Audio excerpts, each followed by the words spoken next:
Hi, thanks for joining me for another video. I really appreciate you watching if you do take the time to watch. It's not going to be a long video, but I just wanted to say a few things about what I've observed from this global cabal, what some people call, or my experiences with it, what some people call the Epstein network, so to speak. And people who, I don't think it's all one thing. I think there are, you know, people on the sort of periphery, sorry, like satellite groups of people per se, that are involved with this.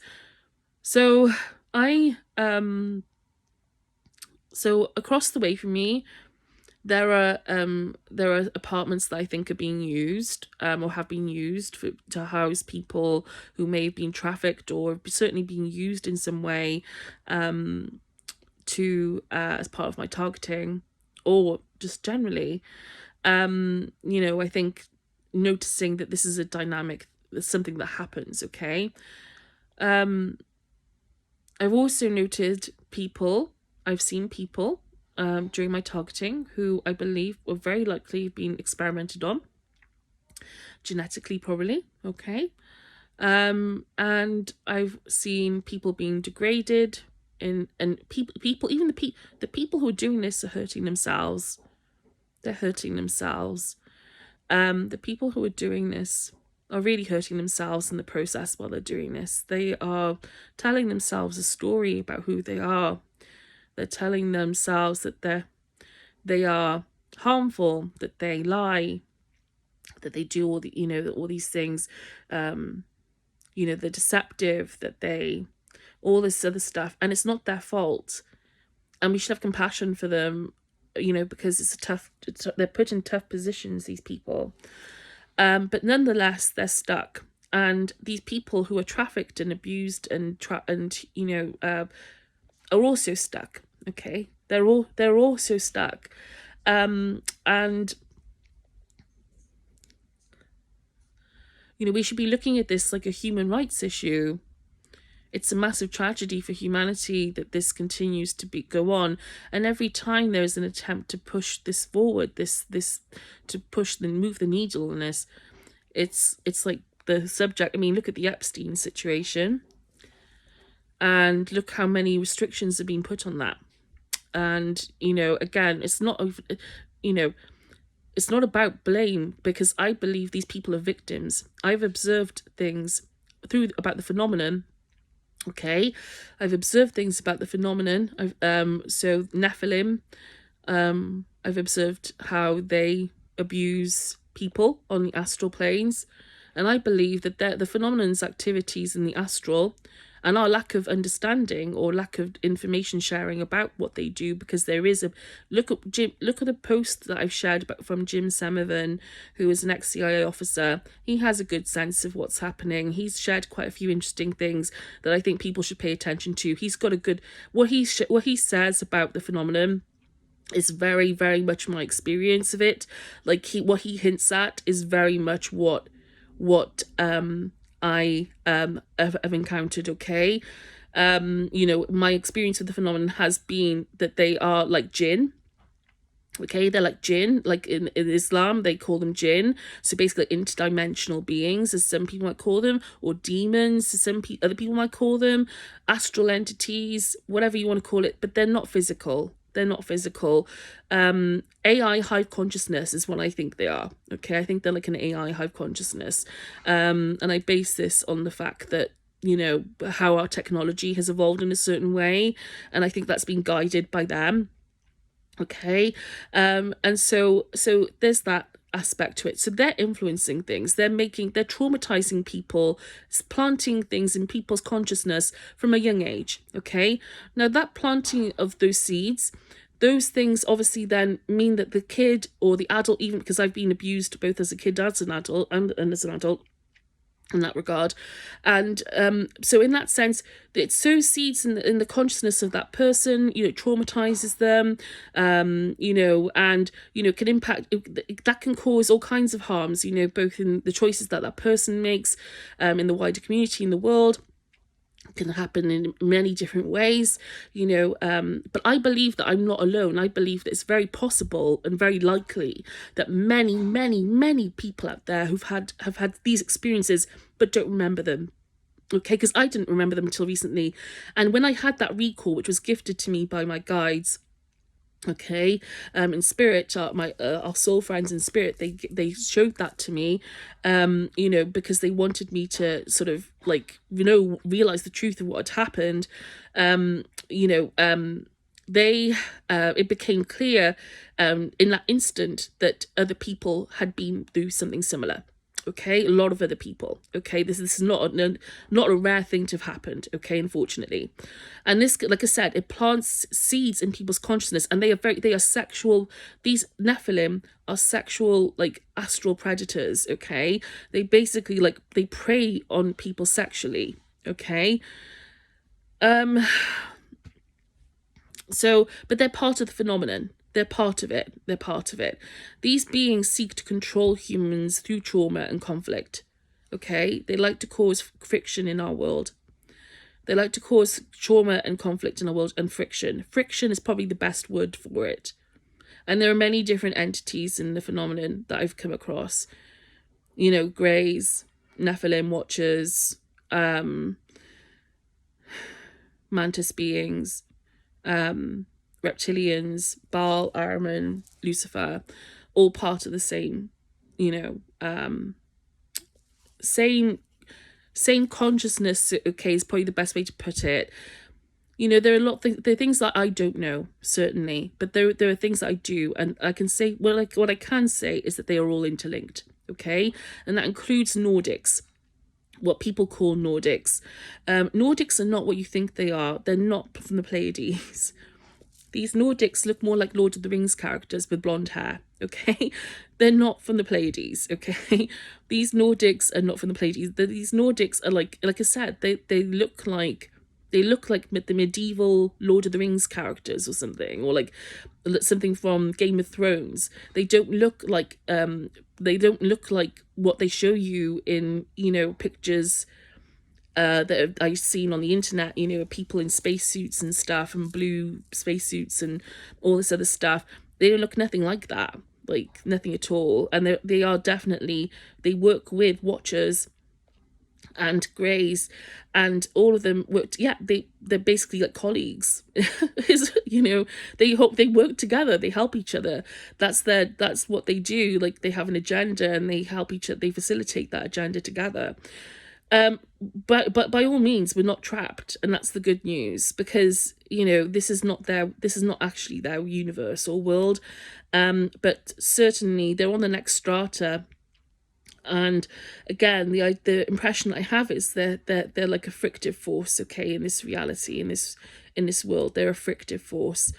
We chose to come here, okay, but still, it's something we got to reckon with, okay, and we got to take very seriously, because of the fact that this affects kids, it affects adults, it affects our world. You traumatize someone as a kid. If you traumatize enough people when they're kids, you can control the planet. Okay, if you can traumatize people when they're kids, you get them when they're young. You can affect a child's life when they're young. You can control the rest of the planet. Okay, if you do that to enough people, like myself, and probably, God knows, I wouldn't even want to put a number on it.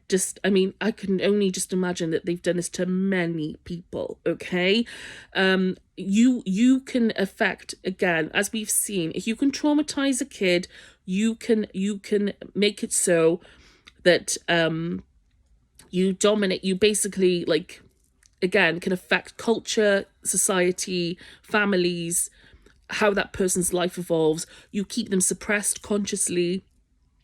You keep their consciousness suppressed. You keep their chakras blocked. Okay, that's the other thing. You block their chakras. Okay, you like I said, you block their consciousness remains suppressed. But at the same time, though, like I said, that there's something that happens, and other people I've learned from them, their experience and their insight, and they've shared that these things cause neuroplasticity, and it's all to known anyway. I think that trauma does that, but what that means is that people are unwittingly more accessible to the influence of these beings, yet they're not aware. Okay, like I said, they're unwittingly accessible.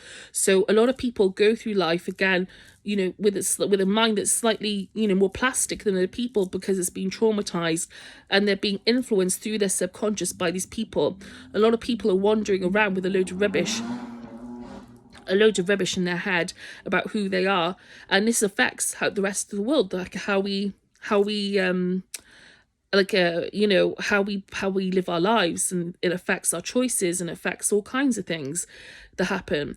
It's a serious issue. And one of the things I'd like to say, like, again, just from my experience, you don't have to listen to me, but I'm a channeler, okay, and I've channeled messages from God, all that is, and from our friends, our soul crew, and other beings, angelic beings and so on. And the message is very consistent, that everybody's saved, everybody serves, everything matters, everything is loved unconditionally, bar none. There is no hell, there is no, there's nothing like that, okay? So in that sense, God looks at everything, all that is, looks at everything with unlimited compassion. Its compassion for humanity is, again, unlimited. Like I said, there's no, you will never, it would never, you would never, okay, like I said, none of us are condemned, okay? We can take that because God understands perfectly our predicament, and it sees the influences that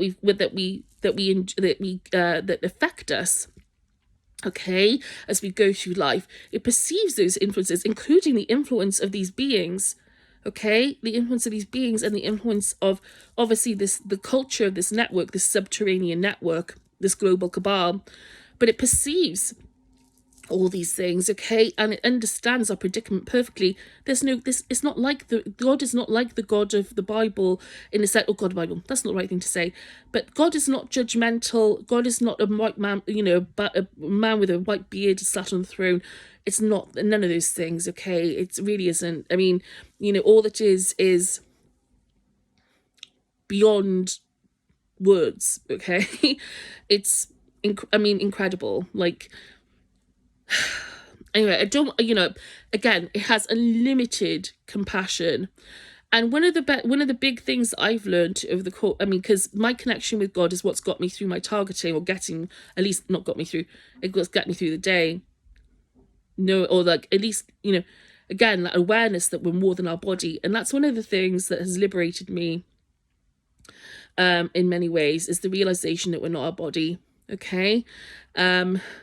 Was one of the first things I heard a few years ago that really sort of stuck with me every day, and I think about it. And someone came behind me and said, "We are not our bodies." And that really woke, ever since that time, I think about that phrase every day, and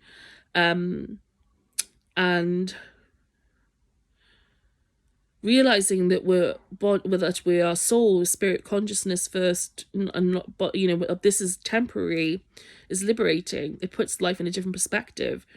It means that we're not all so consumed about how this really looks in the end. Like, it's not, we don't judge things the same way. We're not in a competition, we're not in a rat race with everybody else anymore. That all sorts of falls away, because you see that actually, that everything, that there's no rush, and that everything serves, everything matters. And then obviously, and also that identifying too much with our bodies is causes a lot of suffering, okay, as well. And our thoughts, because these beings use thoughts and our bodies as ways to exert control over what we do in this world, okay? So they use it like again, and our obliviousness to that is, to some extent, is unfortunately giving an advantage. It's not all doom and gloom, because there's so much more to life. There is so much more to life, and we know that intuitively. As much as I talk about this, yes, there are things that go beyond words and description, which we experience in this world that make it all worthwhile, or the moments or glimmers of hope and mercy, and redemptive moments of redemption, moments of where things sort of, you realize that actually it's not so bad. We all have that. So we're not we're not all sort of, as much as we are suppressed, the truth is suppressed, and we must work to liberate that truth. And people, and more importantly, okay, well, both things are important, but work to help each other through this, at the same time. And this includes the people on the inside of this network, because they are victims. A lot of these people have stories that deserve to be heard, and they're being kept behind lines. Their lives are threatened if they try to come through try and walk beyond that. There's targeting that takes place, threats against families, threats against livelihood, all sorts of things. And we should have compassion for that, because people's lives take twists and turns. And a lot of the time we try and do things, we have the best of intentions. For our lives and what we want to do. And sometimes we get taken down, and we have noble ideals or ideas about what that might look like, but sometimes we get backed into a corner, or we end up in situations where it becomes clear, especially as we get older, that this isn't actually the right, like, we need to move things along a bit. And I think we're not kind of at the point, we are at that point now. Okay. Again, I'm not speaking here because I'm not trying to be like, somebody, I'm not trying to be like a new political leader or something like that. But I see that people don't have voices in this network. They're not able to speak. And I see the tension. That causes. And I feel like, again, and I also see the sadness that I have it's horrible to think that a lot of these people, their lives are being restricted so heavily because of all this stuff. And I think again, this is a massive human rights issue, and we sort of, on the outside of this, we should be looking at it as such, and a matter of urgent priority, because as we go into these planetary changes, I'm very concerned that the effort to stifle truth, suppress truth, is going to increase, is going to accelerate. Okay, it's going to accelerate, and I'm worried that it's gonna, because again, there's an effort to keep the status quo, to maintain these power structures. Okay, as we go into the next human era. So I hope, again, let's work towards change if we can. I mean, not if we can, let's do it. Let's get it. Let's work towards disclosure. We need disclosure. We need to raise awareness. We need to be proactive. We need to keep our eyes open. We need to keep our eyes open, and sort of take, question things. Don't trust that what you'll be given in the news is the whole story, because it isn't. Okay, it's not even a story. Sometimes it's not even like the story. But also on what's going on around you in terms of human beings and suffering. And, again, just, I think less, also going within, and going within your own consciousness, going within your consciousness, and, seeking that truth for yourself that I'm speaking about, that you're not your body, that we have like a creator, so to speak, all that is God, source. We have a creator who's unconditionally loving, and we have so much more beyond this creation. Friends, soul friends, guides, angelic beings. You want to talk to Jesus, speak to Jesus. If you're Christian, whatever your beliefs are, you can speak. They're all there. They're all sort of, there's so much more beyond, and so many adventures, and just so many possibilities. And, so go within. You're not going to be given that truth on a plate. You're going to have to go within, or look, or at least observe around you, and go within as well to collect those coins. Okay. Because because you know they're not going to be given to you, all right, not without some serious effort, and well, not serious effort, not without some serious cogs turning, cog turning going on, okay, which is hopefully what's going to happen, because there are people who are trying to get disclosure going. Okay, and and let's hope that the momentum stays in that sort of, carries on, okay, in that direction. So anyway, thanks for listening, and again, let's hope things change for all these people who have been caught in the crosshairs of this, such as, like I said, the people across the road from me, and all the other people who've been used as puppets in order to suppress truth generally. Okay, all right, take care. Thank you.